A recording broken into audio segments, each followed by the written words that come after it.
سمعتوا ايش حكموا على احمد نجاة؟ على احمد نجاة المجرم الذي اغتصب الطفلة جنات بعمر 9 سنوات. سمعتوا ايش الحكم الذي حكموا عليه؟ حكموا عليه ب15 سنة سجن، بعد ان انتظرنا انهم سوف يحكموا عليه اعدام وتعزير امام الشعب اليمني كامل لكي يصبح عبره. حكموا عليه بالسجن، قال لك لعدم وجود الاختطاف. يعني رجال متزوج وعمره 30 سنة واغتصب طفلة بعمر 9 سنوات تحكموا عليه اعدام اقزيه وتحكموا عليه بالسجن. عليكم لعنة الله من اليوم لا يوم الدين. عليكم لعنة الله من اليوم لا يوم الدين.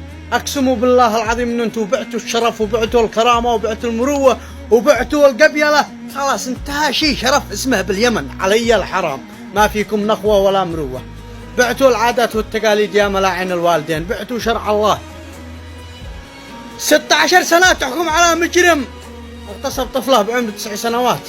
حسبي الله ونعم الوكيل. خاب ظننا بشكل كامل في القضاء طالما قضية الطفلة جنات تبخرت وخالفتم الآية الكريمة المكتوبة على باب المحكمة أن تحكموا بين الناس فاحكموا بالعدل. وما لنا إلا نقول صبركم يا أبو جنات. ارفع يدك إلى محكمة السماء وأخبر الله بكل شيء، فهو القاضي العادل ويحكم بينكم فيما أنتم فيه تختلفون. وتبا للأوغاد. جنات لبيش يا جنات، فزعه مننا في كل شات. الحق ما قد مات دام الخشم بيشم الهواء. حمى على من بات ساكت أو تغافل بالسكات. الشيء ذا بالذات هذا شيء ما هو شيء سواء. سكوتكم بالذات يجعل كل طامع في البنات يطمع في اللذات ويزيد الجرايم والغواء.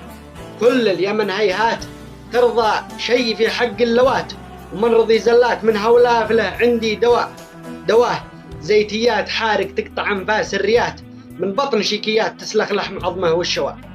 كلنا الطفلة جنات.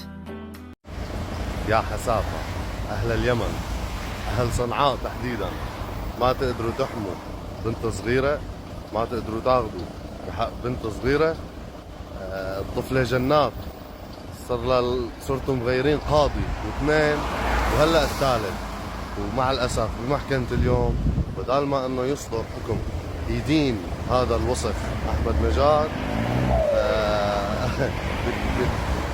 بتهجموا العساكر الموجودين على أبو الطفلة ظلما وعدوانا. يعني إلى متى؟